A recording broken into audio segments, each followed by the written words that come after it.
Vamos agora falar da segunda parte, que são os princípios organizacionais ou operacionais do SUS, também chamados de diretrizes operacionais. Então, nós temos aqui 4: descentralização, regionalização, hierarquização, participação da comunidade.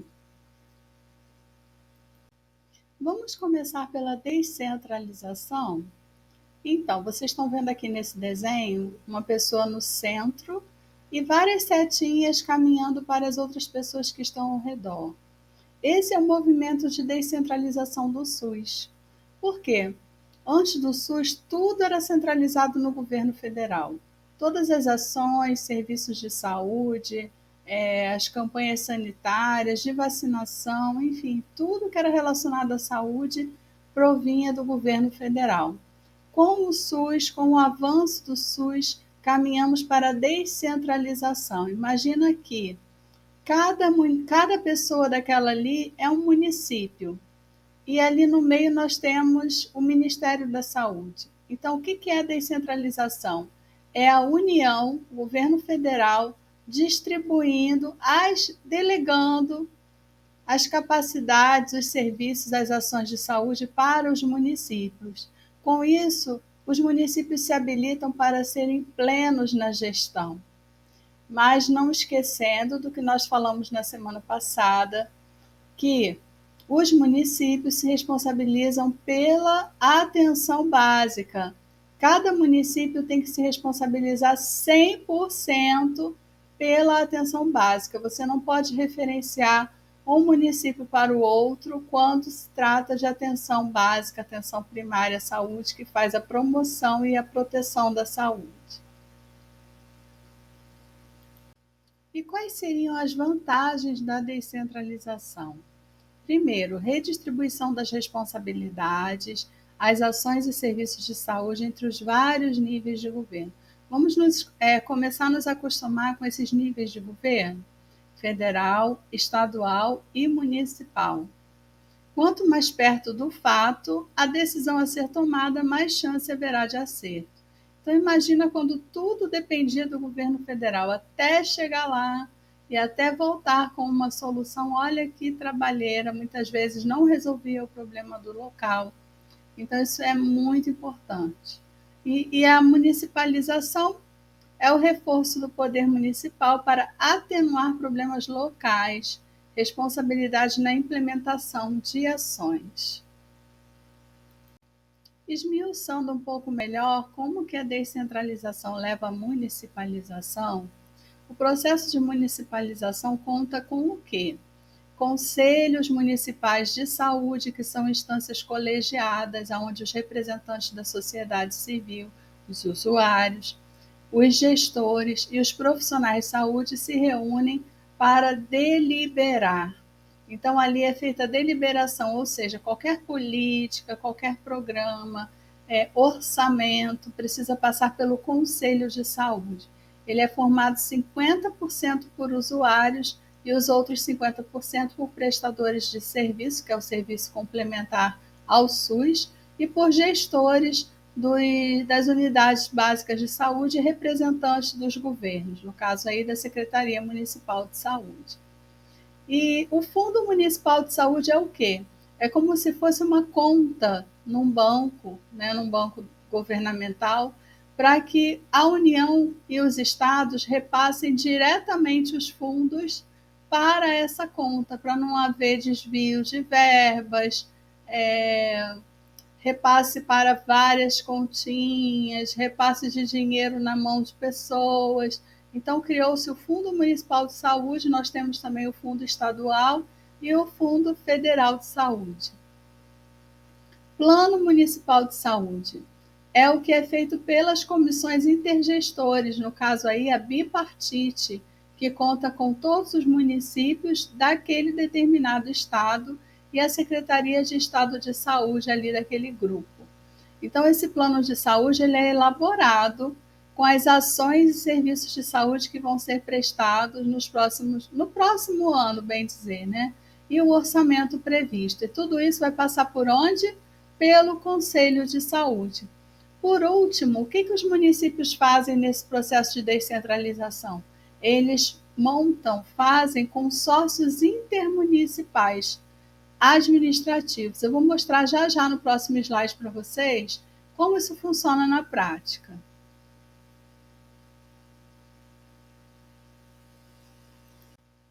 Vejam, aqui nós temos municípios que são limítrofes.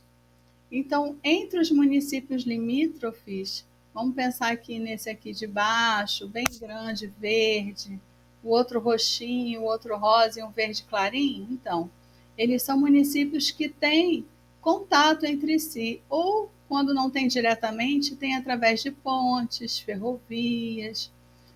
Tem que ter sempre uma maneira de se direcionar de um município para o outro. Esses municípios, por exemplo, estão precisando de um tomógrafo, sendo que um tomógrafo está lá na alta complexidade. Então, é muito caro para um município, para todos os municípios, cada um ter o seu tomógrafo.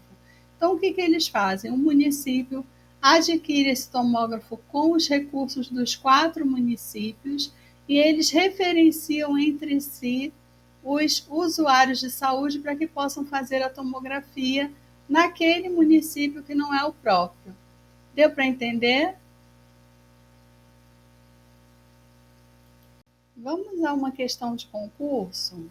Segundo a norma operacional da assistência à saúde, NOAS 01 de 2002, norma operacional de assistência à saúde, lei criada para fortalecer o poder municipal do SUS. Isso aí já é um adendo meu, tá? Para que a gente possa localizar quem quiser. Os municípios poderão habilitar-se à gestão do sistema de saúde de forma, a resposta é a letra A, plena. Então, o município ele se torna pleno, principalmente na gestão da atenção primária à saúde. Esta lei fortalece o município no SUS e tem a ver com a descentralização.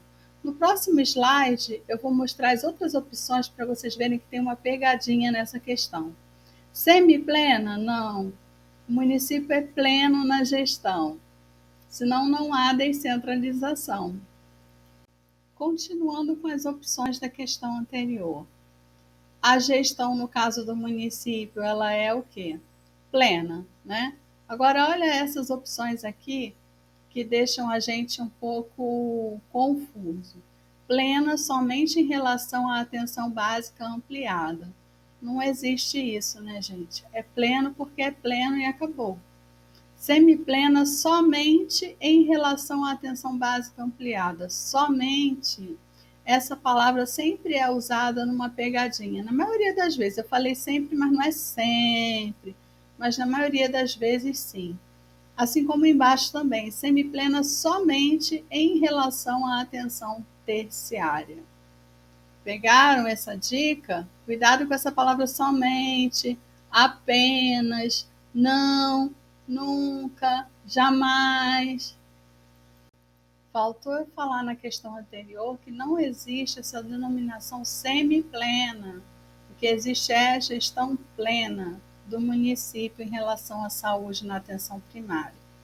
Bom, agora nós vamos falar do segundo princípio organizacional do SUS, que é a regionalização. Olha que bacana. Pensem que a regionalização não tem a ver com as regiões geográficas, as 5 regiões geográficas do Brasil: Norte, Sul, Centro-Oeste, Sudeste, Nordeste. Não tem a ver com isso. As regiões elas têm a ver com identidades semelhantes entre aqueles municípios que compõem uma região e os outros, tá? Então, assim, aqueles municípios eles têm identidades culturais, identidades econômicas, identidades epidemiológicas. Então, eles vão se unindo, e é feito um desenho da região de saúde pelos gestores. Então, esses gestores se reúnem, principalmente na comissão tripartite, que é aquela que reúne município. Por que é tri? Municípios, estados e governo federal. Então, essa reunião acontece e determina quais são as regiões de saúde.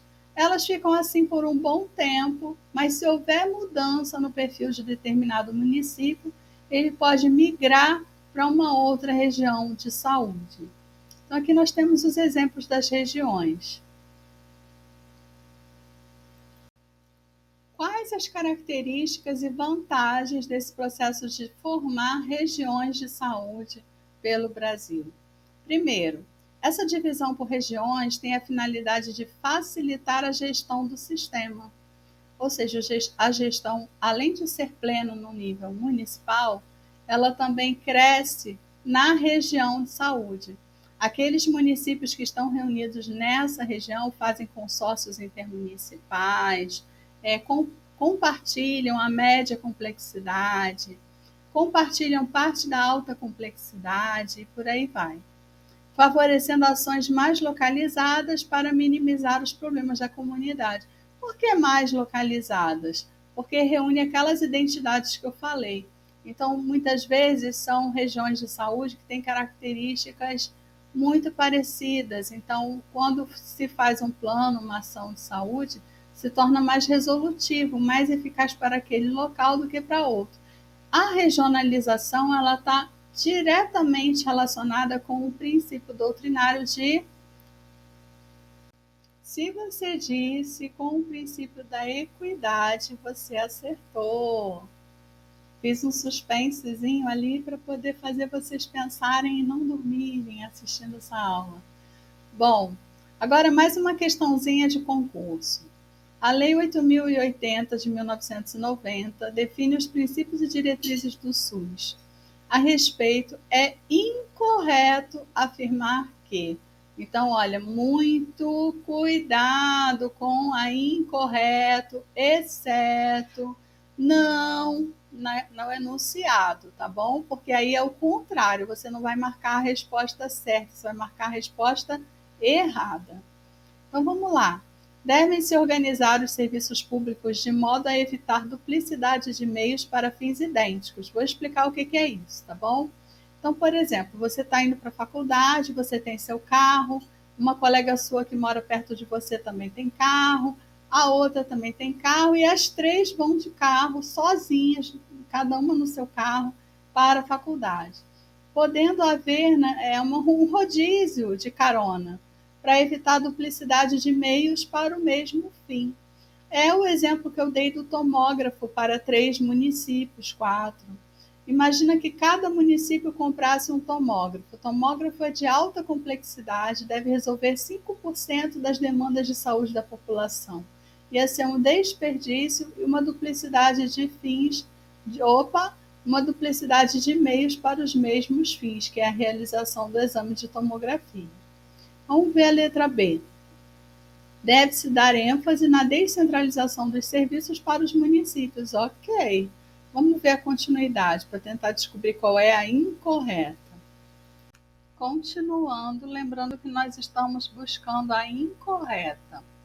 O direito à informação às pessoas assistidas sobre sua saúde é um dos princípios do SUS. Isso é óbvio. Inclusive, gente, o prontuário do paciente é do paciente. Ele fica armazenado no hospital, mas o paciente tem acesso a todo momento que ele quiser. Talvez vocês não soubessem disso, mas é verdade. A universalidade de acesso, vejam que aqui ele está colocando um princípio doutrinário, universalidade. É entendida como um conjunto articulado e contínuo das ações e serviços preventivos e curativos, individuais e coletivos, exigidos para cada caso, em todos os níveis de complexidade do sistema. Essa definição é a definição de integralidade. Universalidade de acesso é a definição de que todos têm direito ao SUS, independente de ter carteira assinada ou não, de ser estrangeiro morando no país, de ser negro, índio, branco, pardo, em criança, idoso, todos têm direito ao SUS. Mais uma questãozinha de concurso. A redistribuição das responsabilidades quanto às ações e serviços de saúde entre os vários níveis do governo, acho que vocês já sabem a resposta, né? A partir da ideia de que quanto mais perto do fato, a decisão for tomada, mais chance haverá de acerto. Está relacionada ao seguinte princípio do SUS: descentralização. Perfeito. E em seguida, né, a gente poderia pensar na regionalização, mas a descentralização precisa acontecer primeiro, para depois vir a regionalização, ok? E o que seria a hierarquização como um princípio ou uma diretriz operacional do SUS? Eu falei um pouquinho na primeira aula, mas vale a pena a gente reforçar para ficar bem tranquilo na hora de marcar as questões, né? Então, existe uma única direção de comando na seguinte sequência. Na esfera federal, nós temos as ações de alta complexidade, na estadual, ações de média complexidade, na esfera municipal, ações básicas de saúde, e no Distrito Federal ele pode se comportar tanto como Estado, ações de média complexidade, como também município, atenção básica. Vamos ver aqui agora um gráfico que vai ajudar a memorizar e a ilustrar bem esse conceito de hierarquização. No nível terciário, nós encontramos os grandes hospitais gerais e as ações de saúde de alto custo, como, por exemplo, ressonância magnética, tomografia, transplante. Só para dar um exemplo. No nível terciário, espera-se que 5% dos problemas da população sejam resolvidos, porque é um alto custo. Então, a gente prefere que evite-se chegar até lá. Porém, com o princípio da integralidade, a pessoa tem direito, independente de ter passado pela atenção primária, atenção de média complexidade, se a questão dela é no nível terciário, ela precisa ter acesso, senão ela não vai ter resolução do seu problema.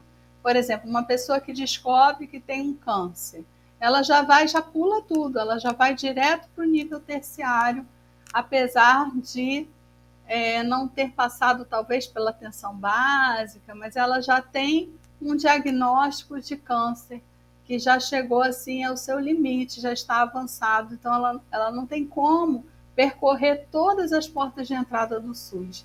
Então, pela integralidade, ela já é destinada ao nível terciário de atenção. O nível secundário de atenção, que se coloca para resolver 15% dos problemas, o que se encontra aí? Os hospitais de especialidades médicas, os hospitais de porte médio, hospitais de emergência, urgência, as UPAs, tudo isso fica aí. Faltou eu falar que no nível terciário também tem os hospitais e os institutos de saúde responsáveis pela produção de conhecimento, como, por exemplo, os hospitais universitários. Então, vou dar um exemplo aqui. O Hospital Universitário Pedro Ernesto, ele é de alta complexidade, apesar da gestão dele ser estadual. Ele é um hospital vinculado, é um hospital escola vinculado à Universidade do Estado do Rio de Janeiro, a UERJ. E tem ali coligado ao Hospital Pedro Ernesto a clínica Piquet Carneiro, que é uma clínica de egressos desse hospital, e também uma clínica aberta à atenção primária para referência, no sentido das especialidades médicas. Então, fica bem interessante porque ambos são localizados bem próximos, então isso dá maior resolutividade para os problemas dos cidadãos. E embaixo, olha só, nós temos, para responder 80% dos problemas da população, a atenção primária, que trata da promoção e da proteção à saúde, prevenção de agravos das doenças, prevenção de doenças, diagnósticos precoces. E aqui é onde a gente espera que haja menor custo. Vamos para mais uma questão que trata desse assunto: hierarquização, regionalização, complexidade. Considerando as disposições legais acerca da organização do Sistema Único de Saúde, analise as afirmativas a seguir. As ações e serviços de saúde executados pelo SUS deverão ser organizados de forma regionalizada, perfeito, e hierarquizada, em níveis de complexidade crescente. Perfeito, porque vai da atenção básica, atenção de média complexidade e atenção terciária. Então, é um nível o quê? Crescente de complexidade. Vamos para o restante das respostas dessa questão. esse tipo de questão é uma questão que dá um certo trabalhinho, né? E as bancas, elas sempre procuram colocar bastante questões nesse sentido, que é o quê? Dá 3, 4 opções e depois você tem que marcar quais são as verdadeiras ou as falsas, enfim. Aqui ele tá pedindo as verdadeiras. Então vamos lá. A primeira era verdadeira, conforme a gente viu no slide anterior. Os municípios poderão constituir, olha só, consórcios para desenvolver um conjunto as ações e os serviços de saúde que lhes correspondam, exceto no que se refere às ações de urgência e emergência. Perfeito. Por quê? Apesar de ter a palavra aqui, exceto, urgência e emergência é de qual nível de complexidade? Nível médio. Então aqui também está verdadeiro. E o terceiro tópico, no nível municipal, o Sistema Único de Saúde poderá organizar-se em distritos de forma a integrar e articular recursos, técnicas práticas voltadas para a cobertura total das ações de saúde? Não. Os municípios, eles correspondem aos serviços de atenção primária. Você não vai encontrar atenção terciária na gestão municipal. Pode acontecer, por exemplo, aqui no Rio nós temos o INCA, que é o Instituto Nacional do Câncer, que ele está localizado no município do Rio de Janeiro, mas a gestão dele é federal. Então, quais são as que estão corretas? Letra D, 1 e 2. Nós já falamos da regionalização, da hierarquização, da descentralização e agora, para terminar, nós vamos falar da participação da comunidade. Essa participação, gente, vamos lembrar lá na primeira aula, ela teve assim um impacto muito grande na criação do SUS durante a 8ª Conferência Nacional de Saúde em 1986. A partir dali, aliás, antes daquilo ali, né, na década de 70, havia já a reforma sanitária brasileira, que eram os grupos se organizando no sentido de terem sua própria agenda de saúde e dizerem aos gestores o que precisavam e não o que os gestores achavam que eles precisavam. Então, para que esse novo modelo de participação social existisse, precisava haver 2 instâncias de participação da população. Uma delas era a própria Conferência Nacional de Saúde, que acontece de 4 em 4 anos. E a outra é o Conselho de Saúde, que existe tanto no nível municipal, como no nível estadual e no nível federal. O que seria a participação da comunidade, então? Garantir que a população, por intermédio de suas entidades representativas, aqui a gente tem associações de moradores, ONGs, organizações, institutos, de suas entidades representativas, poderá participar dos processos de formação das políticas de saúde em todos os níveis, desde o federal até o local. Então, normalmente essas legislações, esses atos normativos, eles são abertos à consulta pública. E o que é interessante é que deveria ser feita essa consulta pública, deve ser feita em grupos com seus representantes, por exemplo, saúde da mulher. Aí tem lá uma associação, vou dar um exemplo aqui, a Associação Brasileira da Saúde da Mulher. E essas pessoas que estão representando essas mulheres participar na formulação de uma política de atenção para as mesmas. Interessante, né? Isso é a participação da comunidade. Resumindo o que eu falei, as 2 instâncias de participação da comunidade são os conselhos de saúde e as conferências de saúde.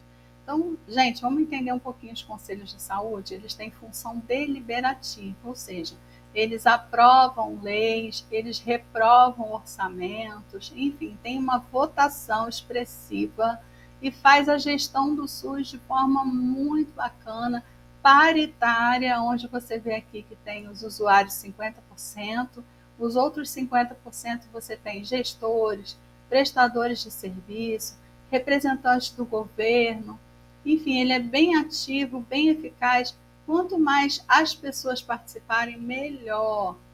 Então, existe o Conselho Nacional de Saúde, existe o Conselho Estadual de Saúde e existe o Conselho Municipal de Saúde. Além desses 3 conselhos, existe também o Conselho de Secretários Estadual de Saúde, que são só os secretários que se reúnem. o Conselho de Secretários Municipais de Saúde, que é o CONASEMS, e o Distrito Federal, que é o CONASSES. E a Conferência de Saúde, ela acontece de 4 em 4 anos. Então, mas assim, como é que ela se dá? Primeiro ela acontece a nível municipal, depois a nível estadual e a nível federal. Os temas vão se complementando até chegar no ápice do tema da Conferência Nacional de Saúde. Para que serve a conferência? Para propor, para avaliar, para pensar em novas políticas ou reformular as políticas já existentes, consolidar os movimentos que estão em busca das suas agendas de saúde. Enfim, é muito bom, muito bom, muito bom. Eu estou aproveitando as questões para introduzir alguns temas que não ficaram nos slides, mas que são importantes. Então, vamos lá. A participação da comunidade é um dos princípios do Sistema Único de Saúde. No que se refere à gestão do SUS, assinale a opção que indica a instância que conta com a participação de usuários. Pensa assim, aonde que os usuários estão trabalhando ali? Então vamos lá, na letra A, comissão intergestores bipartite, não, porque ali tem os gestores se reunindo. E como é bipartite, envolve gestores municipais e gestores estaduais. Comissão intergestores tripartite, olha, tri, governo municipal, estadual e federal. Conselho Nacional de Secretários de Saúde, esse conselho só tem os secretários de saúde ali reunidos. Conselho Nacional de Secretários Municipais de Saúde também. Agora, o Conselho Nacional de Saúde tem lá aquela representatividade que eu falei, 50% são usuários, assim como o Conselho Estadual e o Conselho Municipal de Saúde. Tem a representatividade de 50% dos usuários, então essa é a resposta correta. E como que fica o setor privado dentro do SUS? Bom, aonde o SUS está e que não consegue atender a todas as demandas daquela população, é aberto a oportunidade de contratos ou convênios com instituições privadas de saúde. O que seriam os contratos com as instituições que têm fins lucrativos e os convênios com as instituições filantrópicas, que são as de preferência para fazerem os convênios com o SUS. Então, é uma forma complementar de atenção à saúde, prevalecendo o interesse público sobre o privado, preferência para os serviços não lucrativos, hospitais filantrópicos, santas casas. Aqui, mais uma questãozinha de concurso. São princípios correlacionados ao SUS? Universalidade, sim. Pessoalidade, não. Legalidade, não. Universalidade, sim. Igualdade, sim. Equidade, sim. Igualdade, sim. Legalidade, não. Pessoalidade, não. Universalidade, sim. Pessoalidade, não. Equidade, sim. Então, a letra B é que traz a resposta correta para essa questão. Então, meus amores, é correto afirmar que a direção do Sistema Único de Saúde será exercida em cada esfera de governo pelos seguintes órgãos: Presidência da República, Governo do Estado, Prefeitura Municipal. Agora sim, Ministério da Saúde, Secretaria do Estado de Saúde e Secretaria Municipal de Saúde. Perfeito. Por mais que o conselho seja deliberativo, ele não faz a gestão, ele encaminha para os gestores as suas deliberações. E aqui o Ministério do Trabalho, gente, ele já foi responsável pela saúde do trabalhador. Então havia uma separação, Ministério da Saúde e Ministério do Trabalho. Hoje em dia, o Ministério da Saúde é que se responsabiliza pela saúde do trabalhador também. É interessante que os concursos eles separam bastante princípios doutrinários em princípios operacionais ou organizacionais. Dentre as alternativas abaixo, assinale a que contempla somente princípios doutrinários, que foi da aula passada. Então, seria o quê? Integralidade e equidade. Vamos lá. Letra A, hierarquização, operacional. Universalidade, doutrinário. B, regionalização operacional, equidade doutrinário. C, Descentralização e regionalização são operacionais. Letra D, integralidade e equidade, ambos são doutrinários, é a resposta correta. E letra E, resolutividade e universalidade. Universalidade é um princípio doutrinário, resolutividade não chega a ser exatamente um princípio, mas está mais na direção da questão da organização do SUS. Aqui nesse slide eu vou tratar da primeira questão, porque a segunda está no próximo slide de forma mais legível. Tratar de forma desigual os desiguais para atingir a igualdade. Esta afirmação está contemplada pelo seguinte princípio do SUS: equidade. Lembra que eu falei? Lembra daquela imagem que tinha o garotinho no banquinho, um outro que era maiorzinho e um adulto? E eles fizeram uma redistribuição do banquinho para que o garotinho, que era pequenininho, pudesse assistir ao jogo de futebol. Então, é tratar de forma diferente as pessoas diferentes. Esse princípio da equidade ele tem muito a ver com a regionalização, tá? Só para poder fixar mais um pouquinho. Sabe o que é legal também nas provas? O enunciado muitas vezes nos ensina alguma coisa, nos relembra alguma coisa, assim como também as próprias opções das questões também podem trazer conteúdos que nós esquecemos. Isso nos ajuda a resolver outras questões, isso é bem legal, prestem bastante atenção nisso, viu? São princípios e diretrizes do SUS, aí misturou as duas coisas, tá? Exceto, então tem uma questãozinha aqui, uma opçãozinha que está errada. Vamos lá. Integralidade da assistência, entendida como um conjunto articulado e contínuo de ações e serviços? Perfeito. B. Organização dos serviços públicos de modo a evitar duplicidade de meios para os mesmos fins? Ok, já falamos sobre isso. Letra D. Universalidade de acesso aos serviços de saúde em todos os níveis de assistência? Ótimo. Agora a letra C. Capacidade de resolução dos serviços somente ao nível federal? Não. Essa capacidade de resolução dos serviços tem que acontecer em todos os níveis de complexidade. Tinha uma questão aqui anterior que ela perguntava sobre os princípios doutrinários. Vamos relembrar, doutrinário é como se fosse assim, a doutrina, a religião do SUS, a forma de pensar, a forma de construir esse programa. Então, nós temos a universalidade, a integralidade e a equidade. Agora, os princípios operacionais são a forma como o SUS trabalha, é como ele executa suas ações de serviços de saúde. Então, letra A, hierarquização é operacional, universalidade é doutrinário. Letra B, regionalização operacional, equidade doutrinário. Letra D, integralidade doutrinário, equidade doutrinário. Então, se você não soubesse essa diferença, você poderia marcar essa letra D aqui. Letra E, resolutividade e universalidade. Não. Letra C, descentralização e regionalização. Nós falamos aqui, né, desses dois princípios. Além deles, nós temos a hierarquização e a participação popular. Então, são 3 os princípios doutrinários e são 4 os princípios organizacionais. É isso aí, gente. Mão na massa, vamos pegar provas anteriores e estudar essas questões. No material didático, eu tenho bastante provas anteriores, dessa forma assim, tá? Com a resposta marcada, com comentários das questões. Aqueles que desejarem, é só adquirir.